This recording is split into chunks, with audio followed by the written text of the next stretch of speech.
to the podcast, whatever you want to call it. I call it podcast. Trinity 8, Sunday the 2nd of August 2020. August, the summer. Looking at Jesus feeding the 5,000 today, Matthew 14:13 to 21. Before that, as ever, this would not be an Anglican an Anglican event if it was not for the news, the notices. Number one, we are open for private prayer. Only in St. David's at the moment, and only at certain times. Sunday, 10 o'clock until 1 o'clock. Wednesday, 10 till 12, 2 till 4, 6 until 8 in the evening. Though the Wednesday afternoon slot's probably going to go very, very quiet. And we're going to be open if it's inconvenient for people. So we'll keep the morning and the afternoon on Wednesday, but maybe the afternoon one is going to go.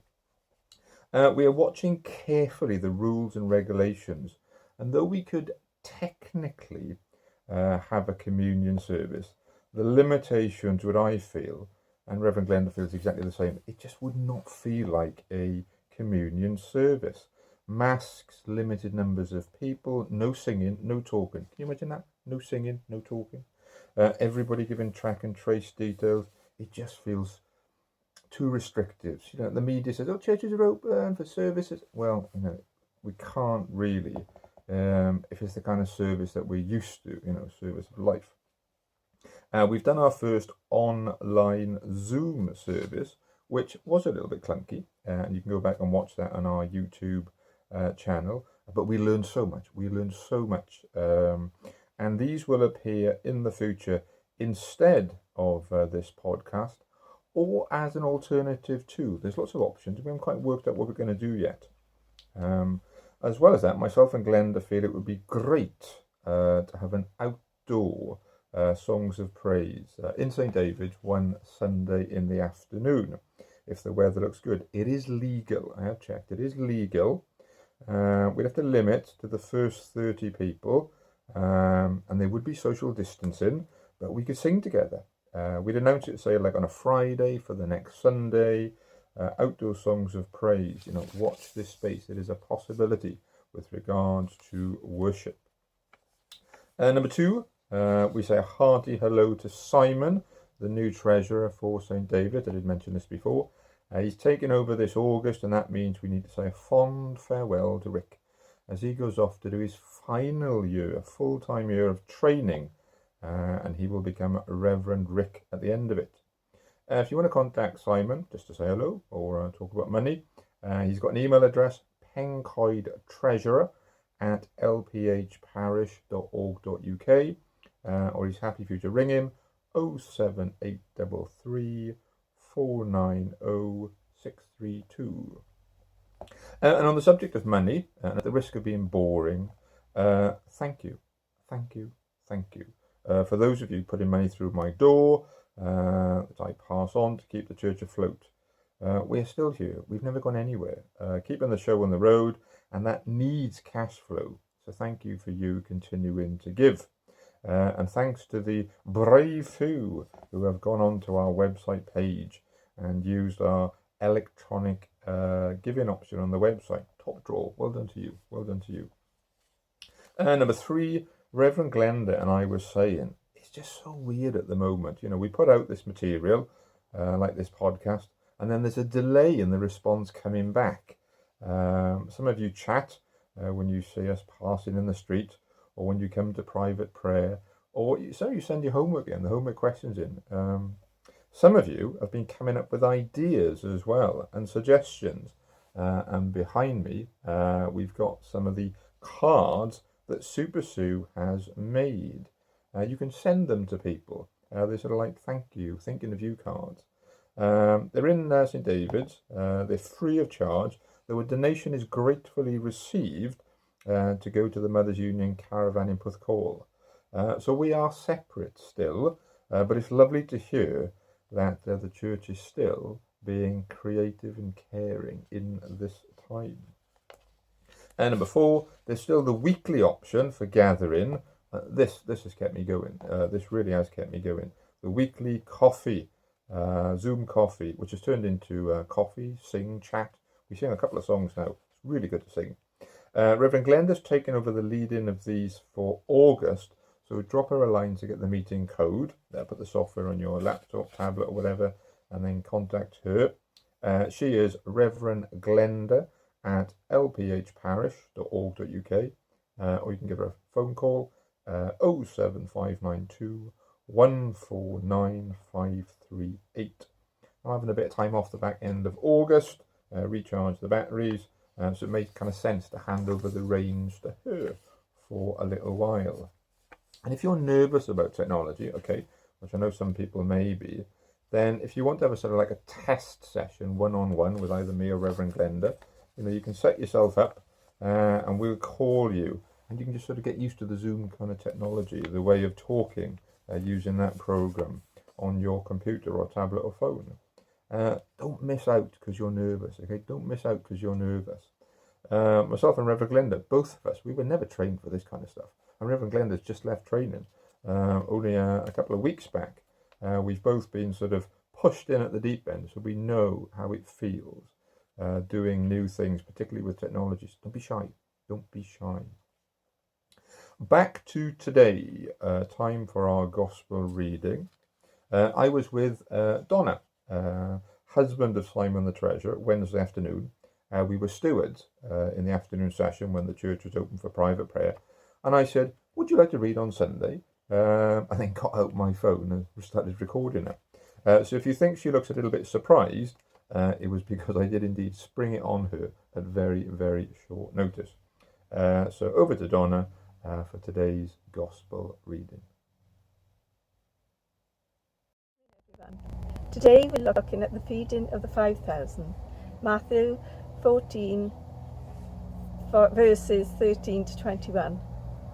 When Jesus got the news, he slipped away by boat to an out-of-the-way place by himself. But, unsuccessfully, someone saw him and the word got around. Soon a lot of people from the nearby villages walked around the lake to where he was. When he saw them coming, he was overcome with pity and healed their sick. Towards evening, the disciples approached him. We're out in the country and it's getting late. Dismiss the people so they can go to the villages and get some supper. But Jesus said, there's no need to dismiss them. You give them supper. All we have are 5 loaves of bread and 2 fish, they said. Jesus says, bring them here. Then he had the people sit on the grass. He took the 5 loaves and 2 fish, lifted his face to heaven in prayer, blessed, broke, and gave the bread to the disciples. The disciples then gave the food to the congregation. They all ate their fill. They gathered 12 baskets of leftovers. About 5,000 were fed. Thank you. Thank you for that, Donna. What a professional. Sprung on with 10 minutes warning and comes up with the goods. Now, my thought for this week, based on what Donna has just read to us from the Gospel. I was having a socially distant chat the other day with somebody who wanted to have a socially distant chat with a vicar. I am by no means a counsellor or anything like that, but I do know a fair bit about people, a fair bit about God, and I've got 48 years experience of living on planet Earth. They brought their own coffee, I made a cup for myself, and we sipped and chatted for an hour or so about many and various things.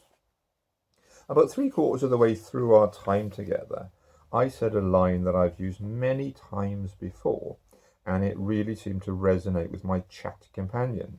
They sort of did a mental about turn and then checked what I had said. So I re-said it, added a bit of my theology and thinking that went with it. Sometimes something that seems obvious to you and that you assume everybody knows, when mentioned in a conversation, can really help somebody else if they are struggling, and this was such a time. So what was the line? I hear you clamour from your armchairs. Well, I simply said, we are not made for this planet as it is. I simply said, we are not made for this planet as it is. Which, if you know me, you will know is a rewording of my line, which I often use, where I say, we are not living in the Garden of Eden anymore. This is my thinking. I take God as being the architect of the universe. and therefore the designer and creator of you and me and planet Earth. We breathe oxygen. This planet has 21% of its atmosphere is oxygen. Quite handy that, isn't it? We have eyes that see a range of colours, and the colour that our eyes see the easiest, the colour that is in the middle of the visible spectrum, is the colour green, 555 nanometers, if you're a physicist. Again, no coincidence, this planet has green everywhere, absolutely everywhere. Yellow and blue are the next two colours that we like to see, and on a clear day, if you look up, that is all you can see. This planet is a good place to live as a human being then.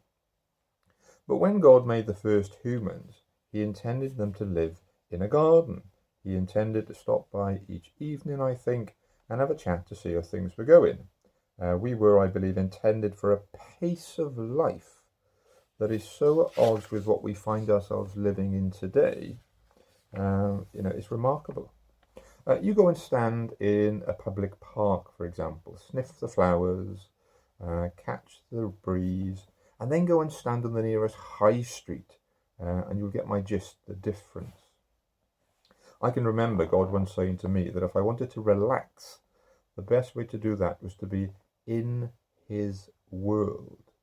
What I understood by that was, you might think that a few large gin and tonics are the key to relaxing, but a walk in the park, in God's back garden, in his world, that is where relaxation really starts. I suppose if you look at nature, it's just like a big TV, slowly moving, isn't it? You can still see under the surface of the world that we as humans have created, humans prone to sin that is, that the earth is a garden, and none of our buildings or creations come anywhere close to the inherent beauty of the earth. That means the pace and breadth of modern life that we have adapted to is not what we were originally tuned to thrive in. I'm not saying that we can't live well in the hustle and bustle of 2020, but what I am saying is we need to pace ourselves if we are not to burn out or struggle with negative mental health. The pace of life today, it is not, I believe, what God fully intended for us. Might be out on a limb there, you might find it a bit wild, but have a think. Look at the Bible reading for today, yeah? If you read around the passage, you will see that it all starts when Jesus finds out that his cousin John the Baptist has been murdered. Jesus is rightly affected and tries to get away to be by himself by jumping into the nearest boat and crossing to the other side of the lake. Jesus wants a bit of time out to process the news. Hardly surprising, hardly surprising. He gets half an hour to gather his thoughts, but then what happens? Somebody clocks him, and along with a few thousand others, they're waiting when he disembarks. But here is the beautiful thing. As soon as Jesus sees them, and in his obviously distressed state, his heart melts. He cures their sick and spends time teaching them. We then get another of those events that shows us that Jesus is not just another bloke, but is somebody who knows the power of the Creator. He jests with the disciples about getting enough food in for the assembled crowd, and after presenting them with an impossible task, he fulfills it in an impossible way. I just need to pause there and say, if you are one of the people who believes that this is not a miracle, but just the amazing everybody shares their packed lunch event, I leave as an exercise for you all the other miracles of Jesus to try and debunk. In particular, my personal favourite of 150 gallons of wine from water, and actually Jesus' own death and resurrection. Have a good debunking then. Go on.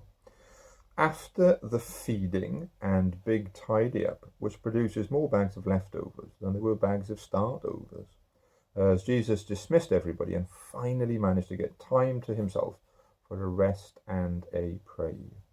The Son of the King of the universe, needing a bit of me time, but so moved by compassion for others, he was willing to forget his pain for a few hours and to focus on the other. So what? Well, I would suggest that a useful exercise, if you're feeling a bit tired, is to have a look at the rhythms and work ethic of Jesus and follow suit. He's never rushed, and similarly never caught napping either. He expends his energy on helping others, but also recognizes that he needs to spend time recharging his batteries too, which means time alone with his Father. All very Garden of Eden, if you ask me, and perfectly in tune with the golden rule that Jesus taught: love God and love your neighbour as yourself. Look at burning yourself out, helping other people. You'll be no good to anybody else. We are no good to our neighbours if we are absolutely sozzled. And don't worry about those people who rush around at 100 miles an hour everywhere and make you feel useless. They're either on cocaine or they're heading for a burnout. If Jesus needed to get away for a bit, then how much more should we not be afraid to say that we are feeling a bit today? It's all right. Be real. Be honest. You know, I need a bit of time off. All right. I'm going to go off and make some sandwiches for my lunch now. I have a hankering for anchovies. I don't know why. Before I do go off and make my sarnies, questions for you to help bring everything that I've said into focus. 4 questions as ever. Number 1. What is your favourite thing about planet Earth? What is your favourite thing about planet Earth? Sunrise, sunset, noise of water, little birdies. What is the favourite thing about planet Earth? I quite like trees. Number 2, where do you go to relax? What do you do to relax? Is it a place? Is it a hobby? Where do you go to relax? Number 3, have you got a favourite Jesus miracle? Of all the miracles of Jesus, the things he did, which were obviously supernatural, you got a favourite? Number 4, and I say this to you genuinely, are you struggling? Are you struggling? Do not suffer in silence, okay? Do not suffer in silence. Are you struggling at the moment? There we are, 4. Song for the day. I'll put the link in with this video and also bolt it onto the end. It's an old favourite that catches the idea of God being a God of compassion and that he's able to help us as we tackle modern life.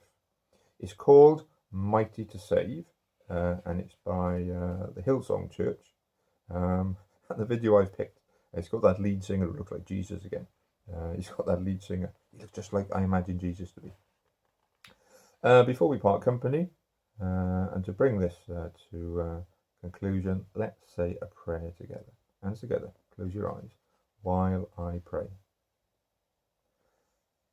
Dear God, thank you that you really understand what it is like to live on this earth through the life of Jesus. Help us to find your heavenly rhythm for our earthly lives. Amen. So, just to remind you, Zoom coffee this Tuesday. Contact Reverend Glenda. Okay, she'll sort you out with the passcode. I'm going to have to do that. Church is open for private prayer Sunday and Wednesday in St. David's. And if the weather holds, maybe outdoor worship next Sunday afternoon. Maybe. If you want this talk physically delivered to somebody, let Judy know and she'll put it on the list. We post this out to many people as the week goes on. Who knows what the future path out of lockdown is going to be like. But this I promise, we are here for you if you need us. See you soon, maybe even in the flesh. For a song. See you everybody, keep safe.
Jesus.